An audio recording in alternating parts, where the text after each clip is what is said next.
The Game of Life and How to Play It. Complete audiobook. Welcome to The Game of Life and How to Play It by Florence Scovel Shinn. Originally published in 1925, this book remains a timeless guide to unlocking spiritual power, prosperity, love, and divine guidance by understanding and mastering the laws that govern life.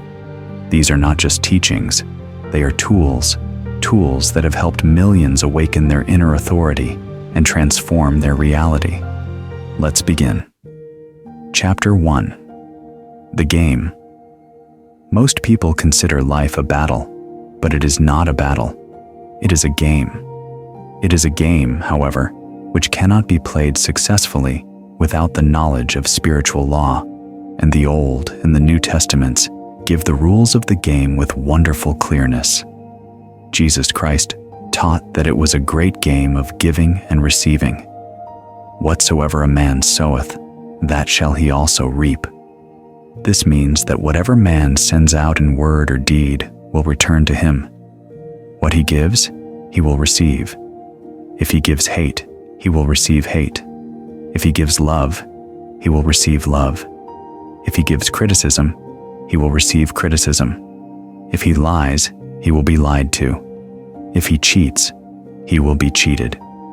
We are taught also that the imaging faculty plays a leading part in the game of life. Keep thy heart, or imagination, with all diligence, for out of it are the issues of life. This means that what man images, sooner or later, externalizes in his affairs. I know of a man who feared a certain disease. It was a very rare disease and difficult to get, but he pictured it continually and read about it until it manifested in his body, and he died, the victim of distorted imagination. So we see, to play successfully the game of life, we must train the imaging faculty. A person with an imaging faculty trained to image only good brings into his life every righteous desire of his heart: health, wealth, love, friends, perfect self-expression, his highest ideals. The imagination has been called the scissors of the mind, and it is ever cutting, day by day, the pictures man sees there, and sooner or later he meets his own creations in his outer world. To train the imagination successfully, man must understand the workings of his mind. The Greeks said, "Know thyself." There are three departments of the mind: the subconscious, the conscious, and the superconscious. The subconscious is simply power, without direction. It is like steam or electricity, and it does what it is directed to do. It has no power of induction. Whatever man feels deeply or imagines clearly is impressed upon the subconscious mind and carried out in minutest detail. For example, a woman I know, when a child, always made believe she was a widow. She dressed up in black clothes and wore a long black veil, and people thought she was very clever and amusing. She grew up and married a man with whom she was deeply in love. In a short time he died, and she wore black and a sweeping veil for many years. The picture of herself as a widow was so impressed upon the subconscious mind, and in due time worked itself out, regardless of the innocence of the picture. The conscious mind has been called mortal or carnal mind. It is the human mind and sees life as it appears to be. It sees death, disaster, sickness, poverty, and limitation. It impresses the subconscious. The superconscious mind is the God mind within each man and is the realm of perfect ideas. In it is the perfect pattern spoken of by Plato, the divine design. For there is a divine design for each person. There is a place that you are to fill and no one else can fill, something you are to do which no one else can do. There is a perfect picture of this in the superconscious mind. It usually flashes across the conscious as an unattainable ideal, something too good to be true. In reality, it is man's true destiny or destination. flashed to him from the infinite intelligence which is within himself. Many people, however, are in ignorance of their true destinies and are striving for things and situations which do not belong to them, and would only bring failure and dissatisfaction if attained. A woman came to me and asked me to speak the word that she would marry a certain man with whom she was very much in love. She called him A.B. I replied that this would be a violation of spiritual law, but that I would speak the word for the right man, the divine selection, the man who belonged to her by divine right. I added, if A.B. is the right man, you can't lose him, and if he isn't, you will receive his equivalent. She saw A.B. frequently, but no headway was made in their friendship. One evening she called and said, "Do you know, for the last week, A.B. hasn't seemed so wonderful to me." I replied, "Maybe he is not the divine selection. Another man may be the right one." Soon after that, she met another man who fell in love with her at once and who said she was his ideal. In fact, he said all the things that she had always wished A.B. would say to her. She remarked, "It was quite uncanny." She soon returned his affection and lost all interest in A.B. This shows the law of substitution. A right idea was substituted for a wrong one. Therefore, there was no loss or sacrifice involved. Jesus Christ said, "Seek ye first the kingdom of God and his righteousness, and all these things shall be added unto you." And he said the kingdom was within man. The kingdom is the realm of right ideas, or the divine pattern. Jesus Christ taught that man's words played a leading part in the game of life. By your words ye are justified, and by your words ye are condemned. Many people have brought disaster into their lives through idle words. For example, a woman once asked me why her life was now one of poverty, of limitation. Formerly, she had a home, was surrounded by beautiful things, and had plenty of money. We found she had often tired of the management of her home and had said repeatedly, "I'm sick and tired of things. I wish I lived in a trunk." And she added, "Today, I am living in that trunk." She had spoken herself into a trunk. The subconscious mind has no sense of humor, and people often joke themselves into unhappy experiences. For example, a woman who had a great deal of money joked continually about getting ready for the poorhouse. In a few years, she was almost destitute, having impressed the subconscious mind with a picture of lack and limitation. Fortunately, the law works both ways, and a situation of lack may be changed to one of plenty by right thinking. Give thanks continually for the rich, opulent, abundant life. To train the imagination successfully, man must understand the workings of his mind. Every thought, every word is shaping his future. The game of life is a game of boomerangs. Man's thoughts, deeds, and words return to him sooner or later with astounding accuracy. Teach the game with clarity. Practice it with courage. Play it with joy. Chapter 2, The Law of Prosperity. This chapter is one of the most quoted sections of the book and offers powerful evergreen wisdom around attracting abundance. Let's begin. Yea, the Almighty shall be thy defense, and thou shalt have plenty of silver. One of the greatest messages given to the race through the Scriptures is that God is man's supply, and that man can release through his spoken word all that belongs to him by divine right. He must, however, have perfect faith in his spoken word. Isaiah said, "My word shall not return unto me void, but shall accomplish that where it is sent." We know now that words and thoughts are a tremendous vibratory force, ever molding man's body and affairs. A woman came to me in great distress and said she was to be sued on the 15th of the month for $3,000. She knew no way of getting the money and was in despair. I told her God was her supply, and that there is a supply for every demand, So I spoke the word. I gave thanks that the woman would receive $3,000 at the right time in the right way. I told her she must have perfect faith and act her faith by sleeping like a baby. And she did. The next morning she called me on the telephone and said, "A miracle has happened. I was offered $3,000 last night, and I did not have to ask for it. It was just given to me." The man who gave her the money said he had been impressed that very evening to make her this gift. Now this wonderful story shows the law of supply in action. Faith without works is dead. In the invisible, the supply already exists. By faith and the word spoken, it is made visible.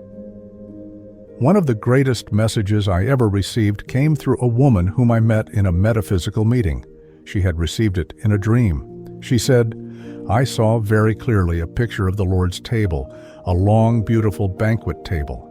It was loaded with all the good things of life, health, wealth, love, and perfect self-expression. Everything anyone could possibly desire was on that table, but no one was reaching for it. Instead, everyone was begging and crying out for it. They were praying and asking and waiting, when all they had to do was reach out and take it." This is exactly what people do in real life. They ask, but do not feel they have the right to receive. In the 12th chapter of Romans, we read, "Be not conformed to this world, but be ye transformed by the renewing of your mind." That means to see clearly the abundance of all things, within and around you. Money is God in visible form as the current of divine substance. It is as necessary as oxygen, and it should be treated with respect and appreciation.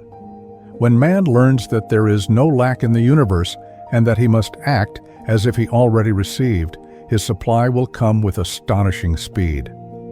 A man came to me asking for a treatment for success. I gave him the statement, "There is no competition on the spiritual plane. What is rightfully mine is given me under grace." He had an interview in a few days for a business opportunity. The interviewer told him that many people had applied, but he would give him the position because he was a gentleman and a scholar. And he got it. This shows that what is yours cannot be taken from you. What is not yours, even if you force it, will never bring you peace or lasting gain.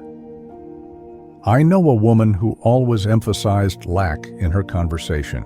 She would say, "I can't afford this," or "I'm afraid I'll lose the little I have." She was always fearing and expecting loss, and her financial life became a reflection of her words. I taught her to change her words, to bless what she had and expect more. Within a few months, she inherited a large sum of money, and her prosperity continued to grow. Words are like seeds. When you speak lack, you plant lack. When you speak abundance, you plant prosperity. A woman once came to me and said she had tried to demonstrate money, but always failed. I found she had a great resentment toward her brother, and in talking about him, she said, "I don't want to forgive that man." I told her she would never demonstrate anything until she did. Resentment and unforgiveness closed the door to abundance. She said nothing, but listened quietly. A week later, she came back and said, "I made up my mind to forgive him, and I did." And now everything has changed. Money is flowing freely, and I feel so much lighter. Forgiveness is the key to the door of abundance. You must release and be released. Give freely, and your supply will come back multiplied. The law of prosperity is not a matter of chance. It is a matter of spiritual law and alignment. Man's word is his wand, filled with magic and power. He waves it over his affairs, and they come to life. Therefore, always bless your finances. Speak life over your money. Give thanks for the wealth that is already yours by divine right. And it will surely come to pass. Chapter 3. The Power of the Word. A person knowing the power of the word becomes very careful of his conversation. He has only to watch the reaction of his words to know that they do not return void.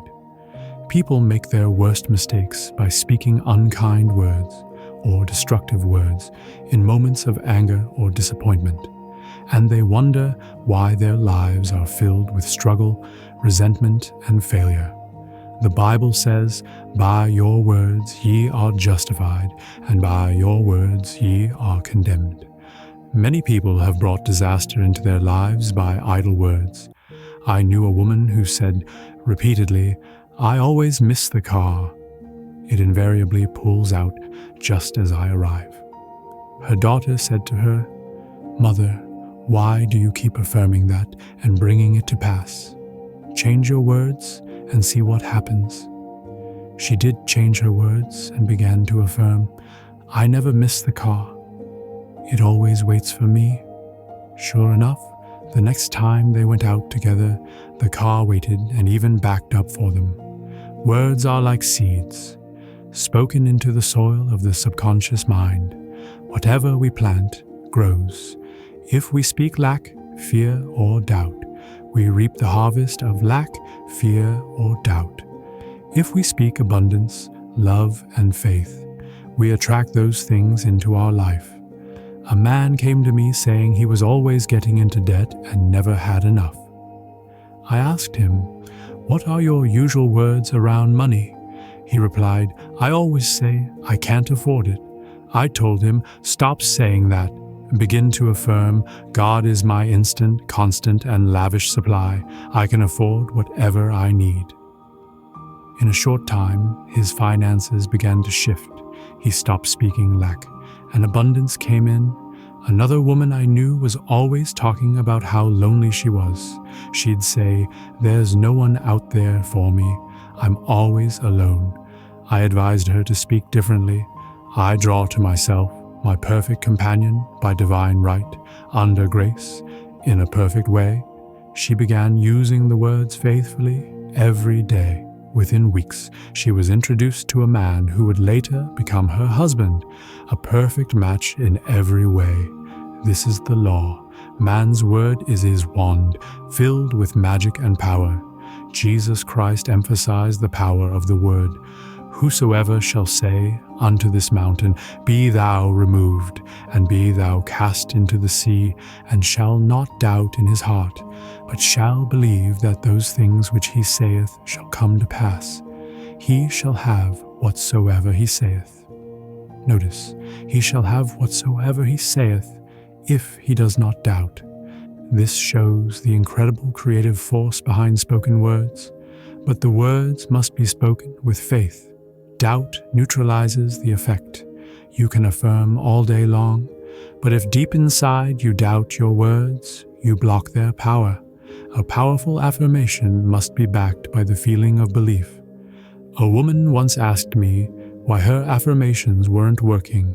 I asked her how she was saying them. She replied, "I say them like this: I am rich, I am prosperous, I am abundant." But her tone was flat, lifeless, full of disbelief. I told her to put energy and emotion behind the words, to feel the truth of the words as if they were already happening. She began to practice with feeling, and things began to change in her life. Words plus belief equals manifestation. I often use what I call the single command, a short phrase spoken with faith and authority. For example, "This situation is divinely adjusted now," or "Every person in my world is under divine guidance and harmony now." These words carry tremendous power. You must remember that you are always decreeing something, either for good or for ill. Your word is law to your world. Be careful what you decree. One woman continually spoke of her fear of accidents. She'd say, "I'm afraid I'll fall," or "I just know something bad will happen." One day she slipped and broke her hip. Her words had gone out, created the vibration, and attracted the event. Change your words, and you change your world. Every time you speak, you are planting the seeds of your future. Speak only what you want to grow. Speak health, speak wealth, speak harmony, speak peace, and watch your life begin to mirror the beauty of your words. Chapter 4. The Law of Nonresistance. In this chapter, Florence Scovel Shinn teaches that resistance creates more struggle, while non-resistance is a spiritual power move. When you stop fighting circumstances, people, or fears, you allow divine order to work on your behalf. Resist not evil. Be not overcome of evil, but overcome evil with good. Nothing on earth can resist an absolutely non-resistant person. The Chinese say that water is the most powerful element because it is perfectly non-resistant. It can wear away a rock and sweep all before it. Jesus Christ said, "Resist not evil," for he knew in reality there is no evil, only an appearance of it. Man sees something as evil and then resists it. But when you resist, you give it power. The law of non-resistance is a law of forgiveness. When you forgive, you neutralize negativity. When you resist, you attract more of it. A woman came to me, full of resentment. Her husband had left her for another woman. She wanted to punish the other woman and was constantly speaking ill of her. I told her, stop resisting, bless them both. Say, I bless them with the light of divine love. I am free, and they are free. She looked at me in shock, but agreed to try it. A few weeks later, her husband asked to return and rebuild their relationship. Whether she accepted or not was her choice. But the point is, the energy shifted the moment she stopped resisting and started blessing. Resistance ties you to the thing you hate. You can't be free of anything you fight. You rise above by letting go. Someone asked me once how to handle unjust criticism at work. I said, bless the critic silently. Say, you have no power over me. Divine justice governs all. Then go about your work in peace. The moment you stop trying to fight back, the energy dies. People argue, debate, and struggle. But the moment one person becomes non-resistant, the whole situation softens. A person who is non-resistant is invincible because they are rooted in truth, not ego. Suppose someone owes you money and refuses to pay. You could argue, take legal action, and make it worse. Or you could say, this situation is divinely adjusted now. What is mine comes to me under grace in perfect ways. And then let it go. Non-resistance is not weakness. It is spiritual confidence. Another example. A woman was being blackmailed and terrified. I told her to stop resisting and start trusting divine law. She affirmed, I deny this appearance of evil. I affirm divine protection. I am fearless and free. Within days, the blackmail plot dissolved. The person backed off without confrontation. Her non-resistance broke the hold. Remember, the situation that angers or scares you is the very one you must release. Say, this too shall pass. I do not resist. I rise above. Use the power of stillness. Be like water, soft but unstoppable. The moment you let go, divine order steps in. Non-resistance is your path to peace, resolution, and inner power. Chapter 5. The Law of Karma and the Law of Forgiveness. In this chapter, Florence explains that what we send out, in thought, word, or deed, returns to us. This is karma. But she also reveals a higher law, the law of forgiveness, which allows us to neutralize past mistakes and release others from their karmic hold over us. It's about setting ourselves free through spiritual law. Here we go. Man receives only that which he gives. The game of life is a game of boomerangs. Man's thoughts, deeds, and words return to him sooner or later, with astounding accuracy. This is the law of karma. Whatsoever a man soweth, that shall he also reap. A man who gives hate receives hate. A man who gives love receives love. You cannot cheat the law, but you can transcend it. And that is where the law of forgiveness comes in. Karma is not punishment. It is the universe's response to vibration, a reflection of energy. One woman I knew was bitter about a business partner who had cheated her. She wanted justice, revenge even. But I told her, you can have justice, or you can have freedom. If she forgave and released the person spiritually, she could cut the karmic tie and open space for abundance to flow again. She decided to forgive, not because he deserved it, but because she deserved peace. She affirmed, I deny injustice. I am under grace and not under karma. The situation is divinely adjusted now. Within weeks, a new business opportunity appeared, and the energy of betrayal vanished from her life. Jesus Christ said, "Forgive 70 times 7. He knew that continual forgiveness releases us. If we hold resentment or vengeance, we stay tied to the very thing we wish to escape. It's like drinking poison and expecting the other person to suffer. One man kept repeating to me, "I'll never forgive my brother for what he did." But he didn't realize it was he who was blocked. His finances were stuck. His health declined. I said, "Release him. Say, 'I forgive you, I set you free. You no longer have power over me.'" Forgiveness is not weakness. Forgiveness is strength. The strength to rise above the past. You can wipe out karma by invoking the law of grace. Say, "I am now under grace and not under karmic law." Then stop repeating the story of what went wrong.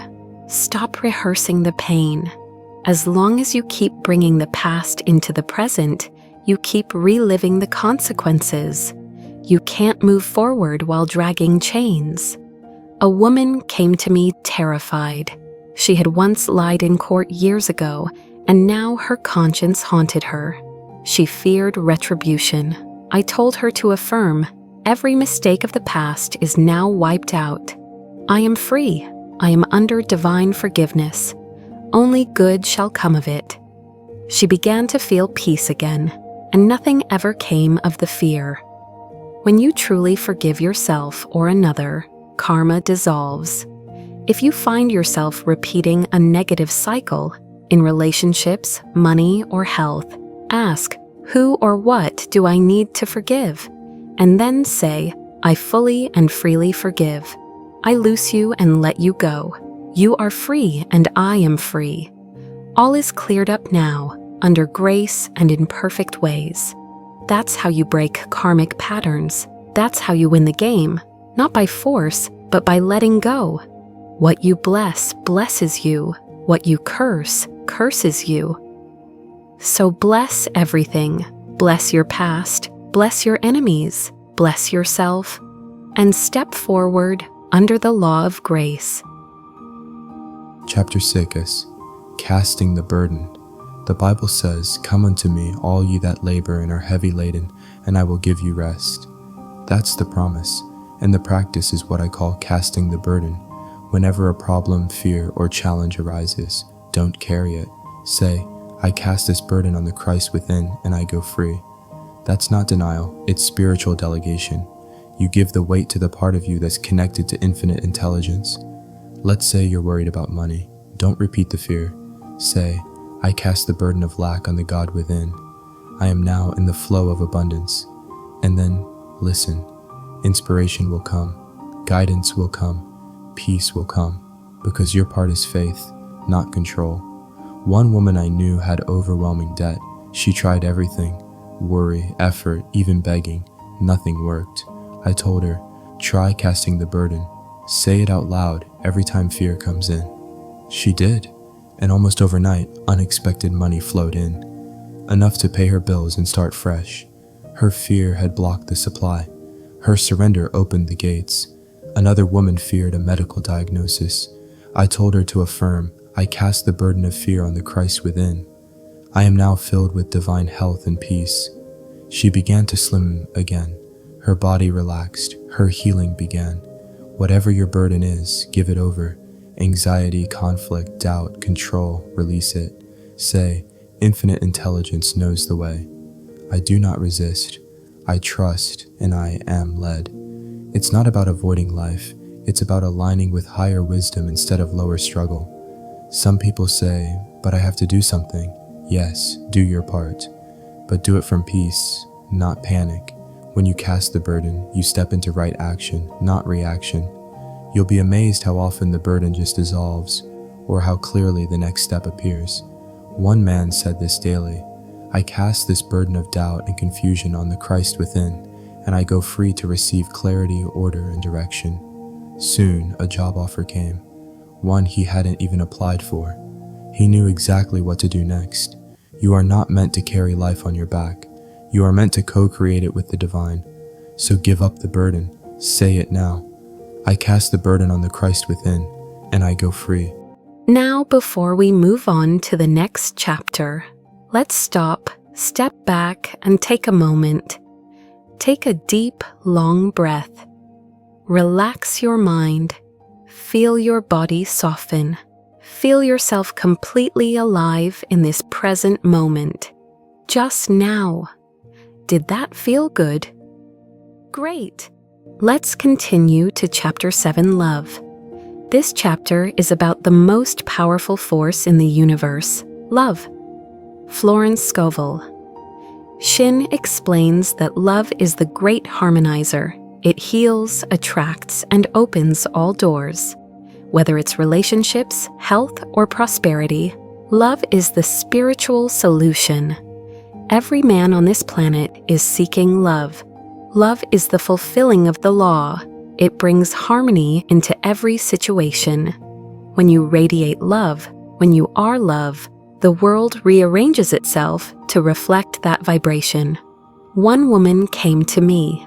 Her life was in disorder, her relationships were strained, her job was hard, and she felt unloved. I asked her one simple thing. Do you love yourself? She hesitated.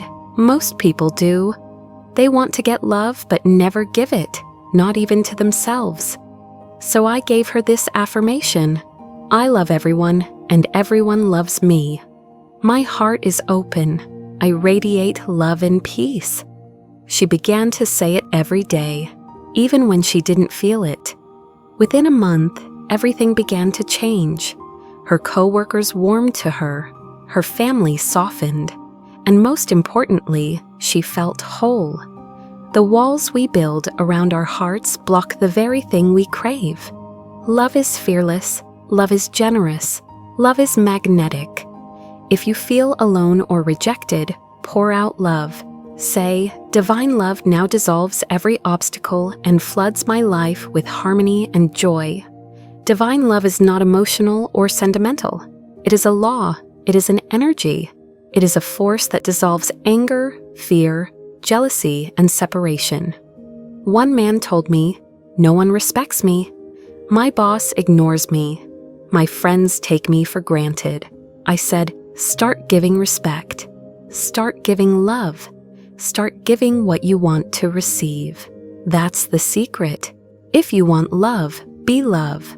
Not just toward those who are kind to you, but especially toward those who challenge you.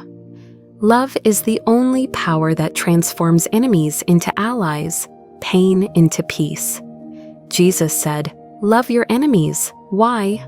Because when you hate, you're tied to that person or situation by a karmic chain. But when you love, you're free. Say, I send love to everyone who has ever hurt me. I am free, and they are free. Even in business, love is prosperity. A salesperson once came to me frustrated. No one's buying from me, they walk away.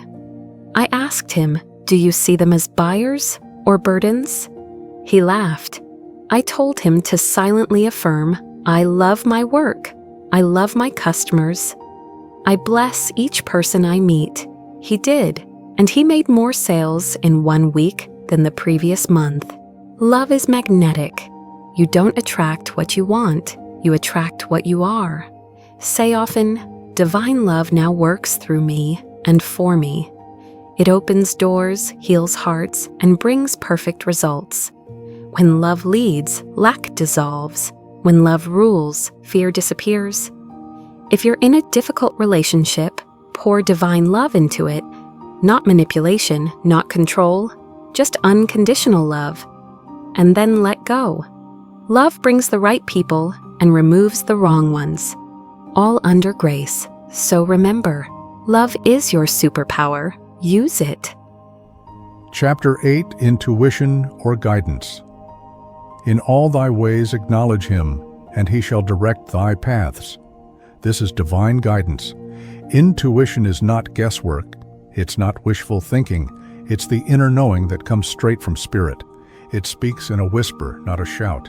It nudges. It doesn't force. And when we listen, life becomes smooth, direct, and miraculous.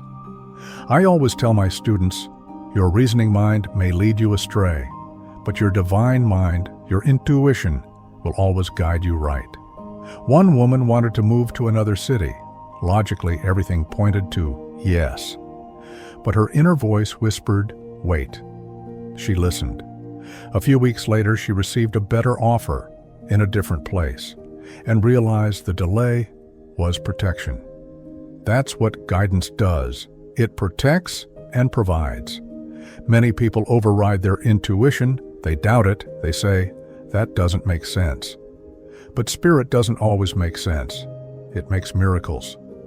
One man came to me, confused about a business decision. He said, I've made pro-con lists, I've asked everyone, but I'm more confused than ever. I asked him, what does your gut say? What does the still, small voice say? He said quietly, it says do nothing right now. That was the truth. 2 weeks later, the entire situation shifted, and doing nothing had saved him from loss. Intuition is your spiritual GPS. It never shouts. It never scares. It's calm, clear, and peaceful, even if it asks you to do something bold. The way to cultivate it? Get quiet. Let go of fear, and affirm, Infinite Spirit, reveal to me the next step. I am divinely guided. I hear clearly. I act with faith. Then follow the hunch. Don't ignore the nudge. Florence says, hunches are spirit speaking. Sometimes the guidance comes as an image, a flash, a repeated thought. One woman kept hearing, call this person.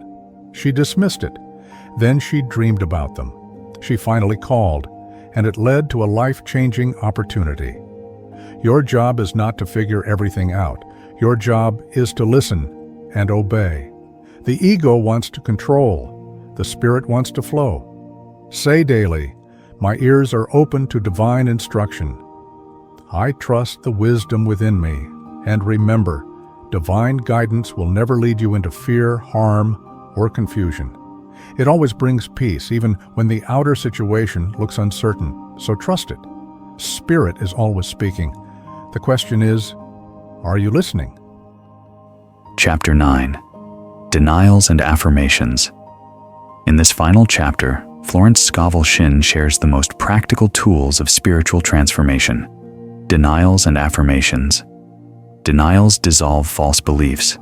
Affirmations imprint truth. Together, they rewire your mind for success, peace, love, and abundance. Words are powerful. They shape your world. Every word you speak is either building your destiny or blocking it. That's why denials and affirmations are the key tools in your spiritual toolbox. Denials are not about pretending something doesn't exist. They are a way to spiritually reject what no longer serves you. For example, there is no power in evil. This doesn't deny that challenges exist. It denies their ultimate power over you. Affirmations, on the other hand, are spiritual commands. They declare the truth as already done. Not someday, not maybe, but now. Let's begin with some powerful denials. There is no power in fear, doubt, or worry. There is no power in lack or limitation. There is no power in delay.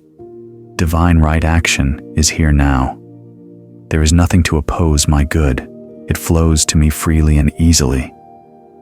Deny false appearances, not with anger, but with spiritual clarity. Then affirm the truth. God is my supply. Large sums of money come to me quickly and easily. Every plan my Father in heaven has not planned shall be dissolved and dissipated. Only good comes from every situation.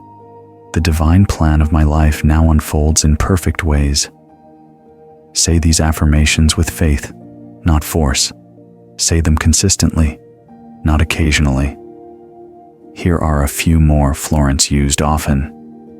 I cast this burden on the Christ within, and I go free. I am a perfect, non-resistant instrument for God to work through. What God has given me can never be taken from me, for His gifts are permanent. Remember, You are always affirming something, even with your silence. So choose your words deliberately. Make your speech a spiritual practice. The more you affirm truth, the more your outer life aligns with it. When doubt arises, deny its power.